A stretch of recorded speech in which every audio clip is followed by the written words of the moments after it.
Hi babies, what's up? Welcome to the Mentally Globe with Nafisa. J'espère que vous allez bien. Bon, aujourd'hui, je vais pas vous présenter d'excuses parce que ce sont les mêmes excuses. Les cours, les évaluations, les maladies, la fatigue. J'avais vraiment même fait un break en fait des réseaux sociaux parce que j'avais vraiment plus même le temps. C'était pas un break parce que je me sentais pas bien mentalement ou des trucs comme ça. Mais j'avais vraiment pas le temps.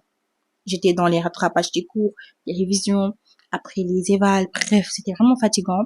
Alors, j'avais vraiment pas le temps d'être sur les réseaux ou de tourner le prochain podcast que je suis en train de tourner là. Voilà. Après, je m'en suis dit, c'est bientôt décembre et j'avais promis qu'avant décembre, je vais parler de toutes les choses que j'ai apprises de 2023. Je vais vous en parler. Je pense que j'avais noté ça, je vous avais montré ça la dernière fois. L'épisode 3 de la dernière fois, nous avons parlé de la confiance en soi et de l'estime de soi. Aujourd'hui, je pense qu'on va parler du besoin et du recherche constante de l'approbation des autres, ou même du besoin de plaire. Non, ça c'était le troisième point. Le deuxième point c'était le besoin de plaire. Voilà. Je pense même pas que vous voyez. Hein. Bref. En tout cas, voilà. Donc du coup là, on va parler du besoin de plaire. Déjà, je vais vous mettre dans le contexte parce que je pense que c'est ce que j'ai besoin de vous mettre dans le contexte. Je pense que tout le monde sait ce que c'est que d'avoir besoin de plaire. Bref, donc commençons directement en fait.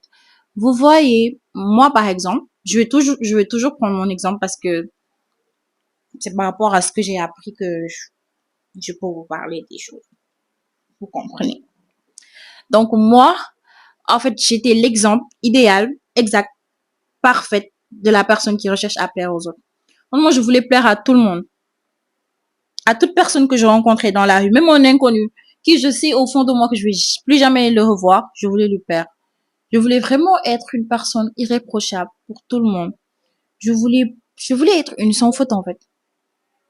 Je voulais pas avoir de défauts, je voulais pas que les autres voient mes défauts, je voulais être parfaite dans tous les domaines. Je voulais que tout le monde m'aime, tout le monde m'accepte, tout le monde m'estime.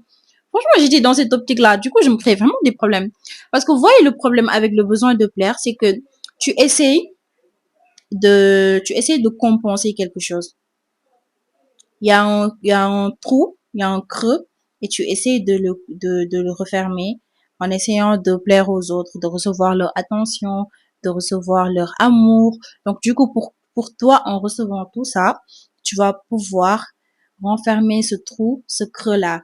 Mais en fait, plus tu t'enfonces dans ce besoin de plaire là, plus tu essayes de plaire aux gens, plus tu essayes de recevoir de l'attention, plus tu essayes de recevoir leur amour, et plus ce trou là, bizarrement, s'étend en fait. Ce trou va être de plus en plus gros. Au lieu de se refermer, non, il s'agrandit. Et ça, je pense qu'en étant dans ce cercle vicieux, tu ne t'en rends pas compte. Parce qu'au début, je pense que tu essaies juste de plaire à une personne. Parce que pour moi, c'est de là où tout part. Tu essayes de plaire à une personne et c'est ça qui t'amène à penser que c'est quelque chose de normal. Tu dois tout le temps plaire aux autres. Parfois, peut-être c'est l'école. Parce que le système scolaire aussi, je crois, joue. Par exemple, moi, j'ai été éduquée à vouloir être la meilleure, genre à être la meilleure. Je me suis trompée à dire à vouloir être la meilleure. Bref, j'ai été éduquée en mode tu dois tout le temps être la meilleure à l'école. Donc, du coup, l'élève idéal, l'élève parfait, la bonne élève, tu dois avoir un certain type de comportement, tu dois être comme ça, tu dois être une bonne élève, gentille, douce, travailleuse, qui ne badine pas. C'est comme si tu ne devais pas avoir de défauts en fait. Et du coup, de là, tu commences à cultiver dans ta tête une sorte de mécanisme comme quoi tu dois tout le temps être parfaite. Tu dois tout le temps être la bonne élève dans tous les domaines, même si ce n'est pas dans les études ou dans un truc professionnel. Tu dois tout le temps être une bonne petite fille, gentille, adorable. Donc moi, c'est ce que j'ai instauré en moi, hein. C'est comme ça que j'ai grandi. Je voulais plaire à tout le monde. Je voulais tout le temps être vue comme la gentille petite fille adorable, qui n'a pas de défauts, qui n'est pas méchante, juste méchante. C'est bizarre de le dire. Parfois, je le disais à ma petite sœur, ça me faisait même rire. Mais c'est carrément le terme. Je voulais pas du tout être la personne méchante avec les gens. Donc, je me contrôlais. Je voulais qu'ils m'aiment, je voulais qu'ils m'estiment. Et c'est comme ça que ça a commencé. Après, c'est avec des amis. Je voulais tout le temps plaire. Je voulais être la bonne amie, la bonne copine, la copine parfaite, la copine à qui tu peux tout dire, la copine à qui tu peux tout confier, la copine sur qui tu peux compter à tout moment, qu'importe ce que tu veux, la copine qui fera tout pour toi, la personne qui laissera tout pour te satisfaire. Franchement, j'étais arrivée à ce stade-là. Ok, il y a des trucs que j'aurais jamais fait et que je ferai jamais pour plaire à une personne, mais quand même, il y a de ces choses que je regrette d'avoir fait juste pour pouvoir être accepté par un groupe ou pour être accepté par des personnes.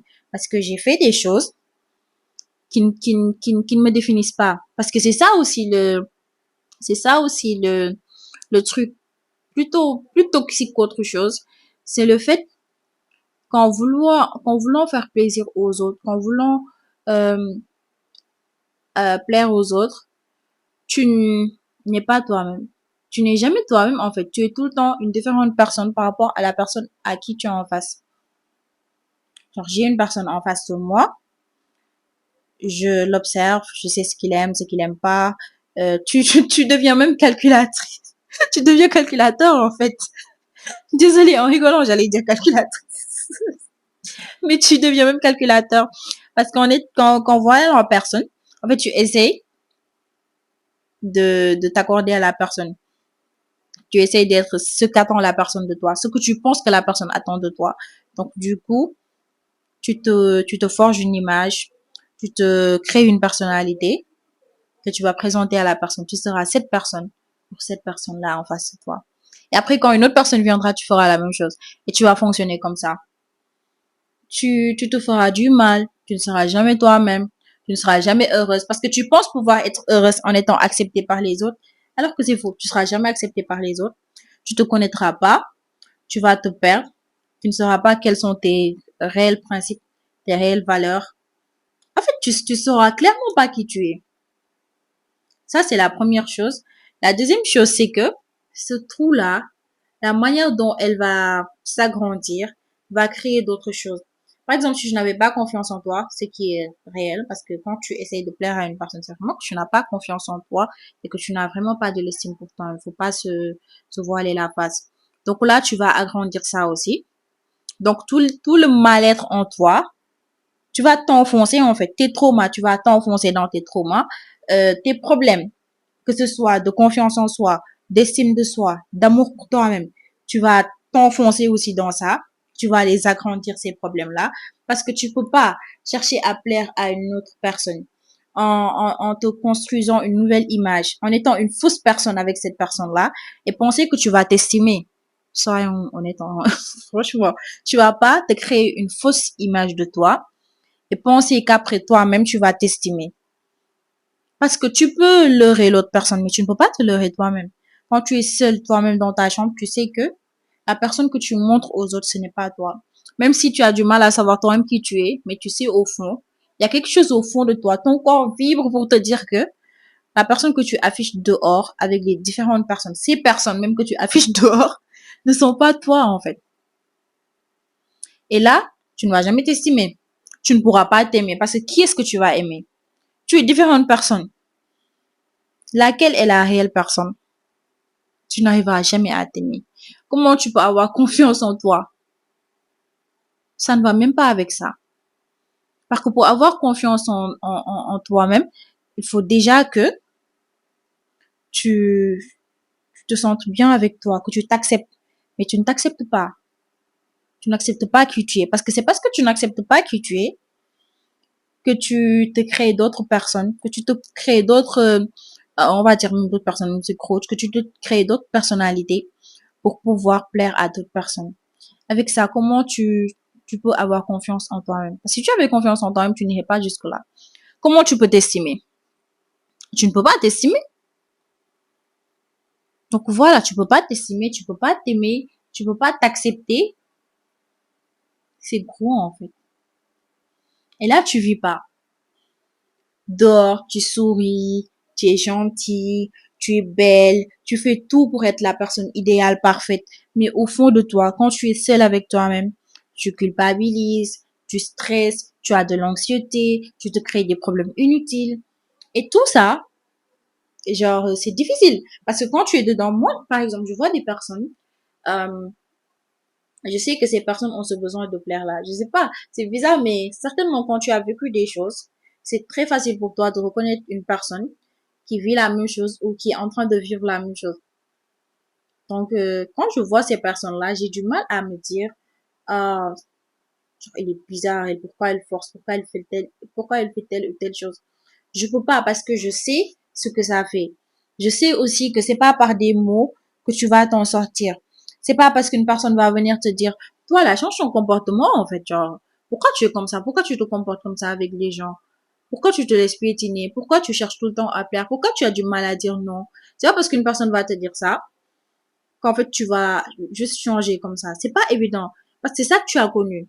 C'est pas que tu ne veux pas non plus, mais c'est ça que tu as connu pendant des années. Ce besoin de plaire là, c'est ça que tu as connu. Tu fonctionnes comme ça. Donc pour toi, c'était normal. Moi, pour moi, avant, c'était normal. Je pensais que c'était normal d'avoir besoin d'avoir ce besoin de plaire. Je pense que c'était juste un mécanisme normal, en fait. C'était comme ça que je devais fonctionner. Déjà, quand ma mère m'avait fait la remarque, je l'acceptais pas, hein. Je m'étais juste dit, on me comprend pas. Et quand je me suis posée, quand j'ai commencé à m'intéresser à la psychologie et tout ça, je me suis rendu compte que ouais, elle avait raison, en fait. Je suis une personne qui se piétine elle-même juste pour essayer de plaire aux autres. J'étais vraiment, quand je vous ai dit au tout début que j'étais vraiment la caricature parfaite de la personne qui essaie de plaire aux autres, mais c'était vraiment réel, hein. Moi, j'étais limite détestable dans ce rôle. Franchement, je pouvais tout faire pour le plaisir de l'autre personne. Alors même à me blesser au plus profond de moi-même, mais tant que l'autre était heureux, moi ça va. Franchement, je voulais tout faire pour plaire à l'autre. C'est pour ça que parfois je dis souvent que la gentillesse excessive là, quand tu es trop gentil avec les autres et que tu te dis non, genre c'est normal, ce sont les autres les méchantes, moi je le fais juste comme ça, j'attends rien des autres, c'est tellement faux. Il y a des personnes qui sont gentilles naturellement, hein, mais la plupart du temps, il y a aussi des personnes qui sont gentilles parce qu'ils veulent plaire. Et moi, je faisais partie de ces personnes-là. Je faisais tout pour être gentille. Par exemple, j'avais du mal à dire non parce que pour moi, dire non, c'était être méchant. Donc, même si la chose que tu me demandes, je peux pas le faire, je te disais oui. Parce que pour moi, si je te dis non, tu vas te fâcher contre moi, tu vas mal le prendre, tu vas pas me comprendre. Alors que j'ai testé le fait de dire non pendant des mois et des mois maintenant. Et je peux vous dire qu'il y a rien. Il y a rien de plus apaisant que de dire non quand on peut pas. Juste dire non. Même pas t'expliquer. Je suis désolée, ça m'a rappelé quelque chose. Mais ne t'explique même pas, en fait. Franchement, ne t'explique pas. Dis juste non. Essaye juste de le dire. Tu le fais pour toi. Essaye juste. Par exemple, une personne va venir te demander un service. Tu peux pas, tu lui dis non, non. Franchement, non. Non, je peux pas. Tu n'expliques même pas. Non, je peux pas. Franchement, je pourrais pas. Après, si la personne te demande pourquoi, là, ok. Mais moi, par exemple, avant, tu allais venir me dire. Déjà, moi, je disais même pas non. Mais même non, je voulais pas dire vouloir, même avant d'arriver au stade où je disais juste non, j'étais quelqu'un qui, tu vas me dire, j'ai besoin d'un service, j'allais te dire, non, je peux pas, mais peut-être une autre fois, mais pas une autre fois où je te laisse partir comme ça. Une autre fois, après, je vais t'arrêter pour te dire, demain ou après-demain, parce que j'avais honte. Là, c'était les débuts où je commençais à vouloir dire non. Après, l'autre étape, c'était, je te disais non, et après, je t'expliquais directement, avant même que tu me demandes. Non, parce que j'ai des cours à faire, parce que j'ai des trucs à faire, patati patata. C'est comme si je culpabilisais, en fait, de dire non, que je pouvais pas. Je culpabilisais du fait que je pouvais pas, en fait. Alors que les personnes n'ont pas besoin de ça. La personne même, la personne qui va te demander les services, quand tu vas lui dire non, la plupart du temps, elle comprend, hein. Elle se prend pas la tête. Elle va pas t'en vouloir. C'est toi qui penses que la personne t'en veut, mais la personne, au fond, elle t'en veut même pas. Genre, elle te comprendra, en fait, et c'est tout. Et si elle te comprend pas aussi, en soi, c'est son problème. En fait, tu n'as pas à t'en vouloir. Au moins, si tu as été honnête avec toi, mais tu as été honnête avec la personne. Juste ça, ça devrait te rassurer. Et c'est de ça que part tout, en fait. Le fait de ne pas pouvoir dire non, déjà, ça fait partie des caractéristiques les plus flagrants du fait d'avoir besoin de plaire. Parce que quand tu as besoin de plaire, franchement, tu essaies de créer une image parfaite. Parce que dans cette image parfaite aussi, tu peux pas être une personne qui va tout le temps dire non aux autres. Tu ne peux pas avoir un rôle le rôle de la méchante personne. Donc, ouais, naturellement, tu ne vas pas pouvoir dire non aux autres. Donc, si j'avais vraiment un conseil à vous donner pour commencer, posez-vous et demandez-vous qu'est-ce que ça vous apporte de vouloir plaire aux autres. Et qu'est-ce que ça vous a apporté depuis que vous essayez de plaire aux autres? Depuis que vous êtes en train de plaire aux autres, entre guillemets, parce que quand tu plais aux autres, tu penses que tu réussis, mais tu ne réussis pas. La plupart des personnes maintenant, on vit tous autant pour moi, pour nos intérêts. Chaque acte qu'une personne pose, il y a son intérêt derrière. Elle y voit son intérêt. Donc, tu vois, tu peux même essayer de plaire à la personne, faire tout, poser tous les actes que tu veux pour lui plaire, faire tout ce qu'elle veut, lui rendre autant de services que tu veux, lui faire autant de bien que tu penses. Mais dès qu'elle ne verra plus son intérêt, la plupart du temps, bah, elle te lâchera en fait. Et c'est ça. Et dès que tu as ça en tête, même si ça, je vous conseille même pas, je sais pas comment vous le dire. Mais ça, j'en parlerai dans une autre vidéo. Mais quand même, je veux juste vous réveiller pour vous dire que vous ne pourrez jamais contrôler les autres et leurs pensées. Parce que ce que vous faites, c'est contrôler les autres. Je vous demande pas d'être sur la défensive ou de calculer, non. Mais je veux juste vous faire comprendre que vous, vous pouvez donner votre confiance ou vous rendre service aux gens, faire des bonnes choses pour les gens, mais c'est pas à vous de décider ce que l'autre vous donnera en retour ou comment l'autre prendra les choses que vous aurez faites pour lui. Ce que l'autre décidera de faire après que vous lui ayez rendu service, ça dépend de lui. Si vous êtes dans l'attente que parce que vous avez fait quelque chose de bien pour lui, il va vous rendre la même chose, franchement, vous allez vraiment souffrir la plupart du temps. Parce que tout le monde n'est pas dans cette optique-là. Il y a des personnes, pour eux, c'est normal. Et même, c'est normal. C'est toi qui as décidé c'était de ta, excusez-moi, c'était de ta responsabilité. C'était ton choix. C'est ce que tu voulais. Tu l'as fait. La personne n'est pas en soi obligée de te rendre quelque chose. Donc, tu ne devrais pas t'attendre à ça. Alors, tu n'as pas besoin de plaire à l'autre. Si tu as besoin, tu ressens le besoin de faire des choses, fais-le juste pour le faire. Fais-le pour toi déjà avant tout. Mais quand tu pars avec l'idée de, je fais ça pour avoir ça de l'autre. Parce que ça même, c'est toxique pour toi et pour l'autre aussi. Parce que tu pars avec l'idée de, je pose cet acte, mais intérieurement, j'attends que cette personne pour qui j'ai fait telle ou telle chose me soit reconnaissante. J'attends que cette personne me le rende, que ce soit avec de l'attention, avec de l'estime, avec de l'acceptation. J'attends que cette personne me soit vraiment reconnaissante. Et c'est pas comme ça que l'on devrait fonctionner. Moi, je vous le dis, franchement, ça te fait plus de mal qu'autre chose. Parce que tu verras des personnes pour qui tu vas faire des choses et qui ne vont pas te rendre ce que tu attendais. Tu verras des personnes qui vont te blesser. Donc, et la plupart du temps, quand tu essayes de plaire à une personne, tu vas te retrouver en face de personnes qui vont t'utiliser, en fait, et passer à autre chose. Tu attires ces gens. Je sais pas comment c'est comme si tu attirais les mêmes types de personnes.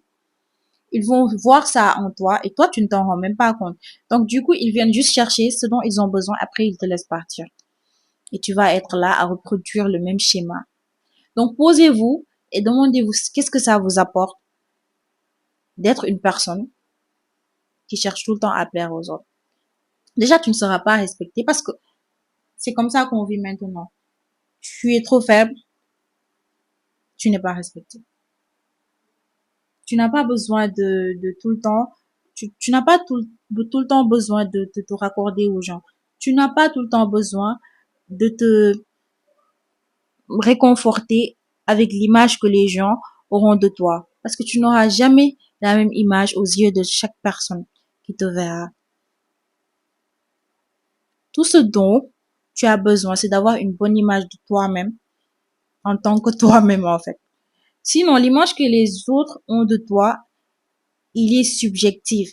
Mais image qui peut être objective, c'est l'image que toi-même, tu as de toi. Donc, essaye de forger cette image. Essaye de connaître tes défauts, de connaître tes qualités, de connaître tes points forts, tes faiblesses. Essaye de te connaître mieux que quiconque. Comme ça, la vie des autres, ce qu'ils diront de toi, est-ce que tu vas leur plaire ou pas? Est-ce qu'ils t'aiment? Est-ce qu'ils t'acceptent? Est-ce qu'ils t'estiment? Ça va pas t'ébranler, en fait. Ça te fera pas grand-chose. Mais dès que tu dépends de leur avis, dès que tu dépends de comment eux ils te voient, tu seras jamais heureux. Parce que tu seras tout le temps dans l'attente de voir comment tes actes les ont impactés, qu'est-ce que tu dois changer, qu'est-ce que tu dois parfaire pour être telle ou telle personne. Et n'oubliez jamais aussi, je le répète à chaque épisode de podcast, vous ne pourrez jamais être une personne parfaite. La perfection n'existe pas. Donc déjà pour ça, ça devrait vous réveiller. Donc vraiment posez-vous, demandez-vous qu'est-ce que ça vous apporte de vouloir plaire aux autres. Parce que moi, c'est comme ça que tout a commencé. Après que ma mère m'ait fait la remarque, c'est comme ça que j'ai eu le déclic. Je me suis posée, j'ai réfléchi, je me suis rendu compte que je me faisais plus de mal qu'autre chose. Et j'ai décidé de changer petit à petit. Ça m'a vraiment pris, je pense, un an. Parce que c'était pas évident. Parfois, je commençais à changer un peu. Après, je rechutais. Bref, c'était vraiment pas évident pour moi. Mais j'y suis arrivée. C'est vrai que parfois, j'en ressens le besoin. C'est pas que j'en ressens le besoin, mais c'est comme si, c'est comme si c'était quelque chose en toi. Mais tu le refuses, en fait. Tu refuses que ça ressorte. Il faut que tu combattes envers ça. Il faut que tu combattes, franchement. Parce que si tu le laisses encore une fois reprendre le dessus, tu vas retourner à la case départ et ce sera encore plus difficile. Donc, la chose à faire, c'est vraiment de te battre avec ça et de devenir la meilleure version de toi-même. Pour toi et par toi-même. Fais-le pour toi et par toi-même. N'attends pas que les autres t'aident à y arriver. Fais-le par toi-même et pour toi. Bon, c'était tout ce que j'avais à vous dire. Et je sais que vous allez y arriver. Et juste du courage. Soyez attentifs à votre corps, à ce que vous dit votre cœur et votre tête. Et surtout à votre corps, parce qu'il vous parle. Donc, soyez attentifs à tout ce qu'il vous dit. Soyez vous-même. Ne vous prenez pas la tête. N'acceptez pas de vivre pour les autres. Parce qu'ils vivent pour eux. Hein. Les gens, et surtout ça, j'allais l'oublier. Les gens auxquels vous essayez de plaire là, ils vivent pour eux. Les maintenant, eux, ils vivent pour eux. Et vous, vous vivez aussi pour eux. Moi, c'est que ça, c'est normal. Déjà, ça devrait vous réveiller. Ça devrait même toucher votre ego. Je déteste l'ego, mais là, ça, c'est important que l'ego soit touché. Imaginez-vous, ces personnes vivent pour eux et vous vivez pour eux aussi. Quelle image avez-vous de vous par rapport à ça? Évitez de vous faire du mal. Évitez de vous faire du mal. Vous ne le méritez pas. Et en vous comportant comme ça, vous faites du mal. Je sais de quoi je vous parle. Je pense qu'au vu de tout ce que je vous ai raconté, vous savez à peu près que je sais de quoi je vous parle. Donc, s'il vous plaît, repensez-y. J'espère qu'avec cet épisode, vous allez bien vous poser et ceux qui ont ce besoin de plaire et qui s'y reconnaissent vont essayer de changer ça parce qu'on veut pas que ça nous suive en 2024. Je suis désolée. Inch'Allah, je veux pas que ça nous suive. Donc voilà, c'était tout mes bébés. J'espère que la vidéo vous a plu. N'oubliez pas de commenter si vous avez des choses à me dire par rapport à ça. Je serai ravie de lire vos commentaires et de répondre. N'oubliez pas aussi d'aimer la vidéo. N'oubliez pas de commenter. N'oubliez pas, pour ceux qui vont écouter le podcast sur Apple Podcast ou Spotify, n'oubliez pas de mettre des étoiles. N'oubliez pas de... Il y a quoi d'autre? De laisser un commentaire aussi si vous voulez. En bref, c'était tout. Je vais pas vous dire de date comme les dernières fois là pour le prochain épisode. J'essaierai en tout cas de le faire dans les plus brefs délais parce qu'il faut qu'on finisse ça. C'était tout.